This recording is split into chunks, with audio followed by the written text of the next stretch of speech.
Assalamualaikum warahmatullahi wabarakatuh. Ashama harka kabajamtoota daawwattoota ashaan akka dirtuuf jirtanii jabaatanii jira. Alhamdulillah galata rabbi. Egaa har'a sagalee jalattiidhaa jira jechuudha. Akkuma argaa jirtan kana meeshaa Somaalee baay'ee bareedaa tahee fi akkuma san meeshaa birallee isiniif qabadhee dhufee jira jechuudha. Kabajamtoota daawwattoota keenya warroonni chaanaalii keenya kanaaf haaraa taatan subscribe gochuun gara chaanaalii keenyatti kottaa. Warroonni immoo maamila keenya taatan immoo hiriyoota keessaniif share godhaa isin jenna kabajamtoota daawwattoota keenya. Warroonni emailii qabdan hundi keessaniyyuu subscribe osoo hin goone bira akka hin dabarre maaliifi subscribe gochuun isinillee chaanaaliin akka isin bira gahu isin fayyada jechuudha. Yeroo yerootti viidiyoon keenya deddeebi'ee akka isin bira gahuuf subscribe gochuu kan abdaan isin jira kabajamtoota daawwattoota keenya.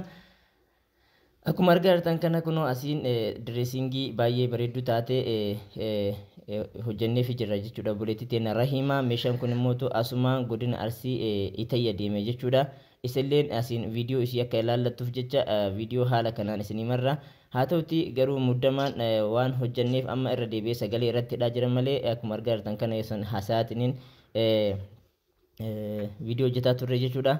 Roobni waan nu muddeef haala kanaan ariitiidhaan hojjenne argaan dhimma aan irra taa'ee jiru kun meetira kaamsaadha. Gatiin isaa qarshii 30,000 jechuudha. Itti aansuudhaan ammallee obboleettiin teenya doolaaba baay'ee bareedaa ta'e kana abbaa fillafiitiidhaan miraayaa yookiin immoo daawwitiitti galchinee fi hojjennee fi jirra. Doolaabni kun gubbaa isaatiillee akkasiin agartan bakka konfartii kaayatan qaba. Gama gamanaan immoo bakka uffata hedduu fuudhu waan birallee keessa osoo kaattee fuudhu qaba jechuudha.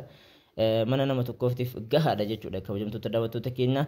Akkuma san immoo meeshaa qulqulluurraa isinii hojjechuun amaanaa keessan akka fuuneen haga galmaan haga mana isin hamana keessanitti isinii geessaa jirra jechuudha kabajamtoota daawwattoota keessa. Isinillee hojii jiraachuu keessaniif guddaa galatooma isiniin jenna. Isin jajjabeessitanii jennaan haga ammaatti hojii kana qulqullinaan hojjechuu dandeenya jechuudha kabajamtoota daawwattoota keenya. Itti aansuudhaan obboleettiin teenya ammallee Rahimaan biffee baay'ee bareedu taate tana qabdi jechuudha. Meelaala akka namatti hin toltu. Gama gamanaan balbala lama kodarratti cufamu dakanaan immoo masaabaa 4 qabdi jechuudha.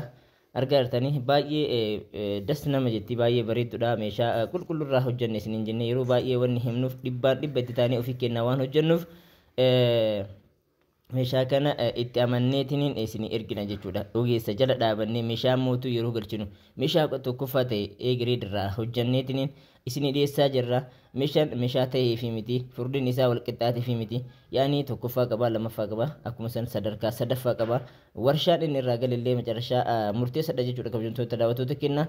Obboleettiin teenya asittillee kichinii qabdi. Kichinii gubbaa isii mootuu akka isin agartan kana bishaan yoo irratti jige gadi hin seenne gubbatti galchinee fi jirra jechuudha. Itti aansuudhaan ammallee akkuma argaa jirtan kana kunoo asiin dressingii teessoo TV qabdi jechuudha obboleettiin teenya. Meeshaan obboleettii teenya kana fakkaata.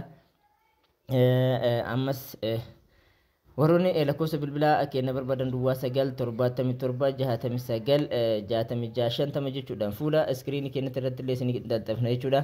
TV staandii kana abbaa televezyiina inchii 43 illee irra kaa'achuu dandeetti. Isheen garuu abbaa inchii 32 hojjedhaa jettee nuti immoo xiqqishoo itti daballee fi akka ati inchii 43 teessuufiitti illee hojjennee fi jirra jechuudha. Egaa ijoolleen teenya warri biyya alaa jirtan hundi keessanuyyuu osoo hin galiin meeshaa keessan haala kanaan guuttattanii yoo kagaltan taate mana keessan jireenya keessan gammachuudhaan akka keessa jiraattan abdii qaba jechuudha. Kanaaf akkasitti ammallee akka xalabattan isiniin jedha. Lakkoofsa keenya yoo barbaadan immoo fuula chaanaalii keenyatti irratti illee isinii laxafna. Inni biraan immoo meeshaa biraa wayii kanama akka kanaan dura gadi dhisii wayii xiqqishoo asumaan abballeen halaalu jedhee isin laxafee jira jechuudha kabajamtoota daawwattoota keenya.